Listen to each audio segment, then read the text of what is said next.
Hey Ram Ram ji, welcome back to my new video. और भाई आज का टॉपिक रहेगा ग्लोबल और हाइलाइट्स एक साथ में कैसे करते हैं। तो भाई देखो, जनरली दो सिचुएशंस रहती हैं जो अधिकतर रहती हैं। या तो आपके क्लाइंट का हेयर वर्जिन होगा या ऑलरेडी कलर्ड हेयर होगा।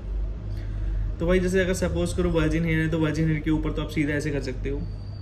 अगर किसी को ग्लोबल भी चेंज चाहिए और हाईलाइट्स भी चाहिए साथ साथ, तो भाई सबसे पहले आप हाईलाइट्स की फॉइलिंग कर दो और जो आपके रेस्ट हेयर रह जाएं उसके अंदर आप ग्लोबल की एप्लीकेशन कर दो।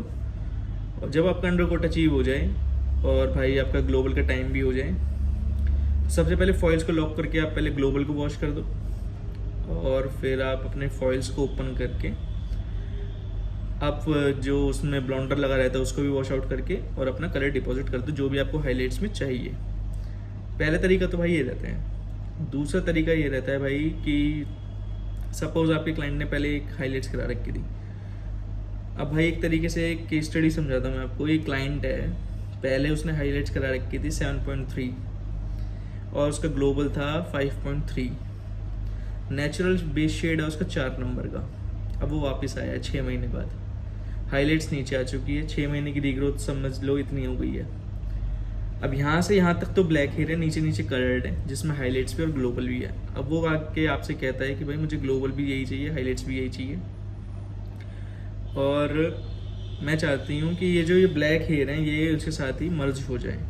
तो भाई उस सिचुएशन में किस तरीके से काम करते हैं। तो देखो, सबसे पहले भाई इसके अंदर भी फॉइलिंग ही होती है। अब फॉइलिंग करने का भी एक तरीका होता है भाई। फॉइलिंग किस तरीके से होती है, सबसे पहले भाई आप फॉइलिंग स्टार्ट करोगे। फॉइलिंग के लिए जब आप व्यू उठाओगे तो भाई उसके अंदर ये चीज़ होगी कि नीचे वाले हेयर में जो हाफ लेंथ के हेयर होंगे भाई उसके अंदर आपके हाईलाइटेड हेयर भी आनी है और ब्लैक हेयर भी आने हैं। तो भाई आप उस सिचुएशन में क्या करोगे, जो पहले ब्लैक हेयर हैं उसका ब्लॉन्डर और डेवलपर अलग बनाओगे, मतलब उसका प्रोडक्ट अलग बनाओगे, और जो आपका नीचे वाला हेयर है उसका प्रोडक्ट अलग बनाओगे। क्यों? क्योंकि भाई अगर आप एक साथ एप्लीकेशन कर देते हो पूरी फॉइल के अंदर पूरे बालों में, तो होगा ये, जो आपके जो ब्लैक वाले हेयर थे, जो आपका 4 नंबर वाले हेयर है, जब तक आप पूरी फॉइल को रखोगे तो ऑब्वियस बात है वो पहुंचेगा आपका 6-7 लेवल तक। और जो 7 लेवल वाला हेयर है जो जिस पे पहले 7.3 की हाईलाइट्स हो रखी थी वो पहुंच जाएगा आपका 8-9 लेवल, 10 लेवल तक, 9 लेवल तक मान के चलो, कम से कम इतना तो पहुंचना ही पहुंचना है। तो भाई होगा ये कि आपका जो हाईलाइट्स करने के बाद जो रिजल्ट आएगा वो आएगा पैची। ऊपर तो रहेगा कलर डार्क, नीचे नीचे कलर हो जाएगा लाइट। तो उस सिचुएशन में क्या करेंगे, जो ऊपर वाले हेयर हैं, जो ब्लैक हेयर हैं भाई, उस पर हम ब्लॉन्डर और प्रोडक्ट जो हम बनाएंगे वो बनाएंगे 30 वॉल्यूम से। 30 वॉल्यूम से पहले उधर एप्लीकेशन कर देंगे भाई। पहले उसको इवन करेंगे। जब वो वहाँ तक पहुँच जाएगा, वो अंडर कोट 7 तक पहुँच जाएगा ब्लैक हेयर वाला, फिर हम एक एप्लीकेशन करेंगे प्रॉपर 20 वॉल्यूम से, ताकि इवन आपका रिजल्ट आ जाए सारा। ठीक है, इस तरीके से तो रहेगी आपकी फॉइलिंग भाई। तो नीचे नीचे वाले जो कलर्ड हेयर होंगे ना फॉइलिंग के टाइम पे, आप उसको जब तक छोड़ दोगे जब तक आपका वो कलर इवन नहीं आ जाता भाई। इसी को बोलते कलर करेक्शन। क्योंकि अगर आप उस टाइम पे इवन कर एक बारी में लगा देते तो होता ये कि भाई अंडरकोट अलग अलग लिफ्टिंग करते। लाइट अंडरकोट जो है वो और लाइट हो जाता है और जो डार्क अंडरकोट है वो थोड़ा डार्क ही रह जाता। तो ये तो हो गया भाई आपको फॉइलिंग करने का तरीका।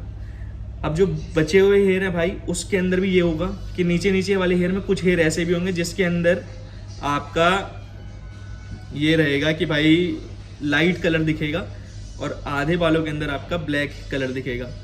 तो भाई लाइट कलर को और ब्लैक कलर को किस तरीके से मैच करना है, जो आपका 4 नंबर वाला हेयर है, और उसको लाइट कलर से किस तरीके से मैच करना है भाई, उसका भी एक तरीका है। ग्लोबल आप ऐसे करोगे भाई 20 वॉल्यूम से, 30 वॉल्यूम से, जो भी जिस भी अंडर कोट के अकॉर्डिंग, बाल मोटा है पतला उसके अकॉर्डिंग जिस भी तरीके से आप भाई प्रोडक्ट को बनाओगे वो बना के पहले लगाओगे भाई मिड पे।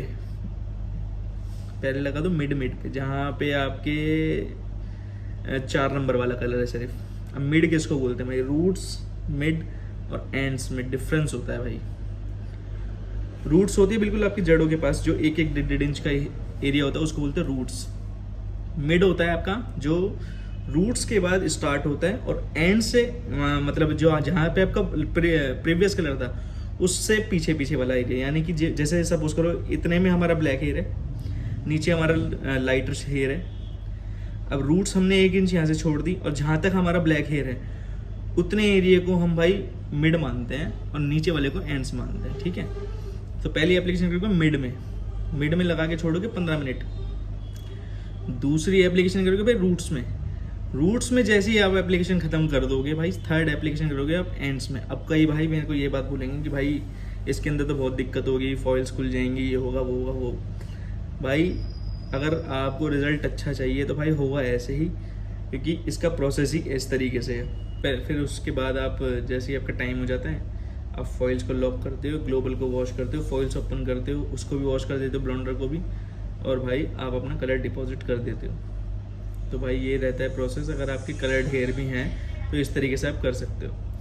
तो भाई एक चीज़ और बताना चाहता हूँ भाई, जो आपकी हाईलाइट्स और ग्लोबल की जो टाइमिंग रहती है भाई, प्रोफेशनली जैसे भाई लॉरेल से पास आउट हूँ, तो इसकी जो टाइमिंग रहती है भाई 2.5 से 3 घंटे रहती है।